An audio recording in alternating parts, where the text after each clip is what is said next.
গভীর জঙ্গলে ডাইনি বসে আছে। ডাইনির সামনে বাঘ আসে এসে বলে, ডাইনি, আপনি নাকি বিয়ে করবেন শুনলাম, এটা কি সত্যি কথা? হ্যাঁ, তুমি যেটা শুনেছো ঠিকই শুনেছ। অনেক তো হলো, এবার তো বিয়ে আমাকে করতেই হবে। কিন্তু ডাইনি মা, আপনি কাকে বিয়ে করবেন? এই জঙ্গলে যাকে দেখতে পাবো তাকেই আমি বিয়ে করব। বাঘ ভয় পেয়ে বলে, কিন্তু এই জঙ্গলে তো তেমন কেউ আসে না, তাহলে কি আপনার বিয়ে হবে না? ডাইনি রেগে গিয়ে বলে, হবে হবে, একদিন না একদিন এই জঙ্গলে একটা মানুষ আসবে, আর সেই দিন আমি বিয়ে করব, জোর করে হলেও বিয়ে করব। ঠিক আছে ডাইনি মা, আমি তাহলে যাই। বাঘ পেছনে ঘুরে চলে যায়। মা, অনেক খিদে লেগেছে, আমাকে কিছু খেতে দাও না। বাবা, বাসায় কিছুই নেই, তোকে আমি কি খেতে দেব? সকাল থেকেও কিছু খাইনি মা। কাজ না করলে সংসার চলবে কিভাবে বলতো? এভাবে আর কতদিন? আমার বয়স হয়ে গেছে রে, এখন আর আগের মতো কাজ করতে পারি না। এই শরীর দিয়ে কতদিনই বা টানবো? তাহলে আমরা কি করব মা? যা, জঙ্গল থেকে কাঠ কেটে নিয়ে আয়, বাজারে বিক্রি করো, তাতে যা হবে কয়েকদিন হলেও আমাদের চলবে। জঙ্গল? ওখানে তো লোকে যায় না মা। জানি রে, কিন্তু পেটের জ্বালা ভয়ের থেকেও বড়। যা বাবা, সাবধানে যাস। ঠিক আছে মা, আমি যাই। এ কথা বলে সে কুড়ালটা হাতে নিয়ে ধীরে ধীরে বাড়ি থেকে বেরিয়ে পড়ল। মুখে কোনো কথা নেই, চোখে শুধু দুশ্চিন্তা। সে সোজা জঙ্গলের উদ্দেশ্যে রওনা দিল।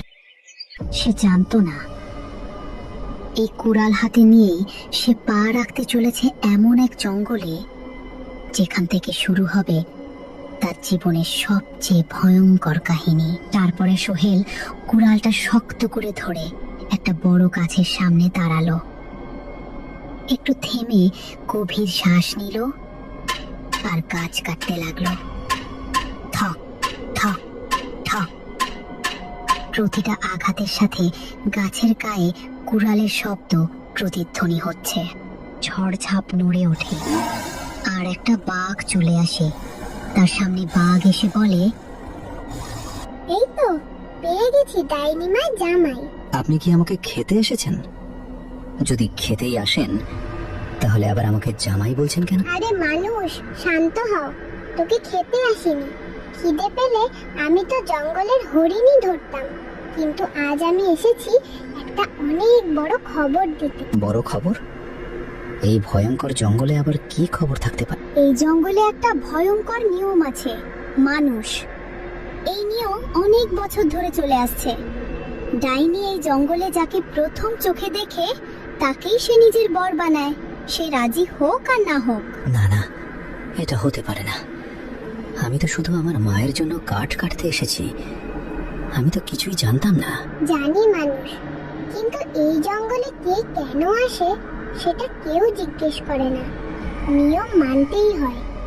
সোহেল ভিতরে ভিতরে ভয় পেয়ে ভাবে, তাহলে আমি কি একটা বড় বিপদে পড়ে গেলাম? যাক, আজ থেকে ডাইনি মার কষ্ট পাবে না, তার বহু দিনের আশা পূরণ হতে চলে। এ কথা বলে বাঘটা ধীরে ধীরে জঙ্গলের দিকে চলে যাচ্ছে, আর সোহেল অবাক হয়ে বাঘটার দিকে তাকিয়ে আছে। সোহেল তখনও জানতো না এই তার জীবনের সবকিছু বদলে দিতে চলেছে। দূর থেকে ভেসে আসে একটা ভয়ঙ্কর হাসি। এই জঙ্গলটা আজ এত ভয়ঙ্কর লাগছে কেন?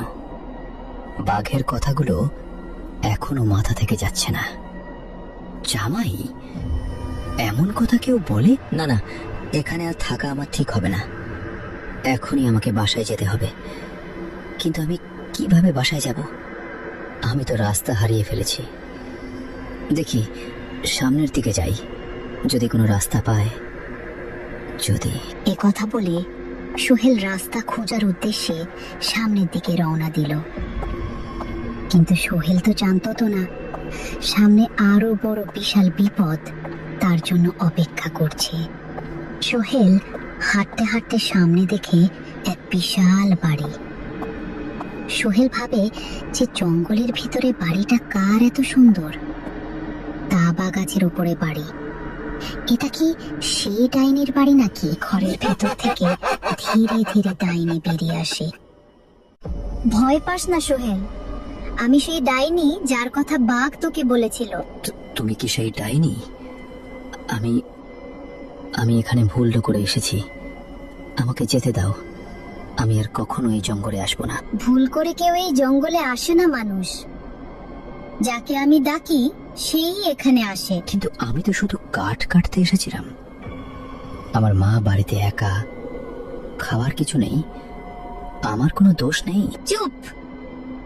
এই জঙ্গলে দোষ নির্দোষ বলে কিছু নেই। এই জঙ্গলের আইন আমার কথা।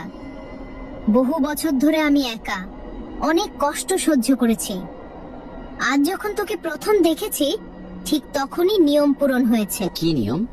এই জঙ্গলে যাকে আমি প্রথম দেখি তাকেই আমি বিয়ে করি, সে রাজি হোক বা না হোক। না, আমি এটা মানতে পারবো না। মানতেই হবে সোহেল, কারণ আজ থেকে তুই আমার বর। এই জঙ্গলে ঢুকে সোহেল বুঝে গেল এখান থেকে পালানো এতটা সহজ নয়। কি মজা, কি মজা! ডাইনিরাজকে বিয়ে, বিয়ে খাবো, বিয়ে খাবো, ডাইনিরাজ বিয়ে খাবো। ঠিক সময় চলে এসেছিস। তোকে একটা কাজ দিচ্ছি, বিয়ে তো খাবি, তার আগে একটা কাজ করো। কি কাজ ডাইনি মা? আমি তোমার জন্য সব কাজ করে দিতে পারি, বলো আমাকে কি করতে হবে? তেমন কোনো কষ্টের কাজ না। এই যে আমার বরটা দেখতে পাচ্ছিস, একে কাল পর্যন্ত তুই পাহারা দিয়ে রাখবি, যেন পালাতে না পারে।